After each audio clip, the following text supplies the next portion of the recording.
ऐसे ही है कि मज़ाहिया मैं लिखना नहीं चाहता, लेकिन जब भी कोई मुश्किल पड़ती है तो साथ ही मैं उस पता नहीं क्या वजह, एक दिन मैं गाड़ी में जा रहा था तो कोई ज़हन में शेर आ गया तो मैंने लिखना शुरू किया, तो गलती हो गई, मुझे पता नहीं चला मेरे साथ मोटरसाइकिल पे पुलिस वाला मुझे देख रहा था। उसने आगे जाके मुझे रोक लिया, मैं डर गया, मैंने कहा ये क्या हो गया भाई। तो लेकिन खुशकिस्मती से शायद वो मुझे जानता था या क्या, बहरहाल मैं हैरान हुआ कि उसने मुझसे ऑटोग्राफ मांगा। तो जब वो चला गया तो फिर मैंने ये कथा लिखा उसके जाने के फ़ौरन बाद कि ऑटोग्राफ मांग के मुझसे अदब के साथ, वो संतरी अजीब था हैरान कर गया, मैं खुश हुआ कि ये भी मेरा फ़ैन है कोई, कमबख्त मेरी कार का चालान कर गया।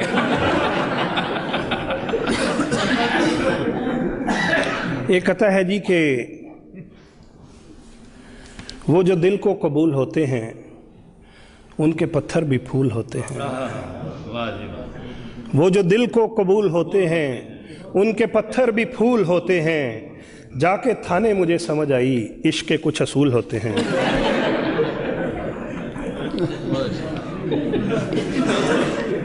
एक कथा है सिर्फ मर्द हजरात के लिए है, मेरी बहनों से दरख्वास्त है कि वो ना सुने, ये सिर्फ मर्द हजरात के लिए है कि आप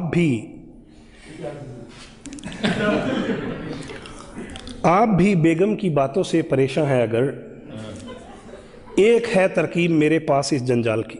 जल्दी बताइए।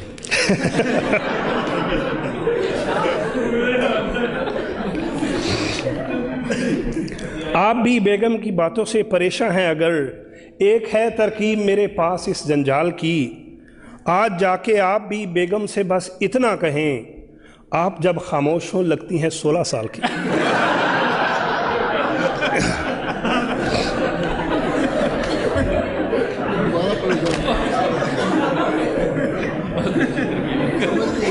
आप भी बेगम की बातों से परेशान हैं अगर, एक है तरकीब मेरे पास इस जंजाल की, आज जाके आप भी बेगम से बस इतना कहें, आप जब खामोश हों लगती हैं 16 साल की। लेकिन ये नुस्खा आपने अपने रिस्क पे आजमाना है, क्योंकि एक दफ़ा एक साहब मेरे पास आए, कहते मैंने वो नुस्खा आजमाया है मुझे तो उल्टा पड़ गया है। मैंने कहा वो क्यों? कहते मैंने जाके बेगम को कहा कि आप 16 साल की लग रही हैं। कहते मेरी बेगम ने कहा कि आपकी पहले आंखें ख़राब थी अब दिमाग भी ख़राब हो गया।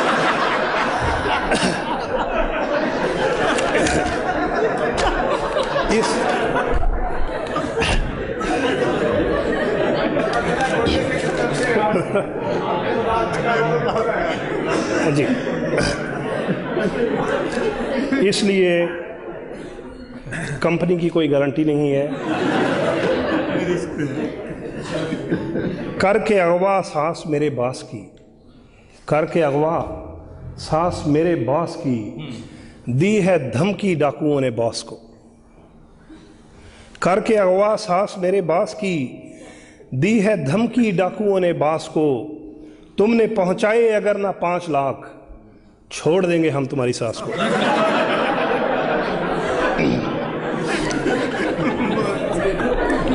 छोड़ देंगे हम तुम्हारी। करके अगवा सास मेरे बॉस की, दी है धमकी डाकुओं ने बॉस को, तुमने पहुंचाए अगर ना 5 लाख, छोड़ देंगे हम तुम्हारी सास को।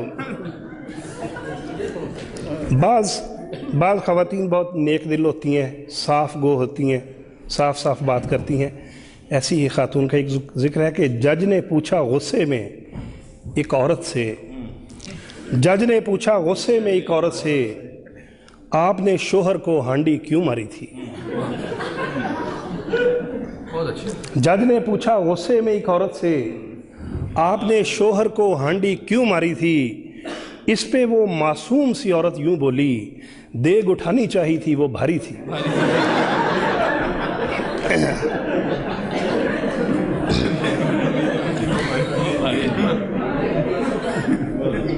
जो हमारे मोहतरम ख्वाजा साहब ने फरमाया, मैं साहिलों पे रहूं फिर भी मुझको प्यास रहे, मैं साहिलों पे रहूं फिर भी मुझको प्यास रहे, ये बद्दुआ थी तेरी कोई ना मेरे पास रहे, मगर मैं देता हूं तुझको दुआ तहे दिल से, खुदा करे कि तेरे घर में तेरी सांस रहे।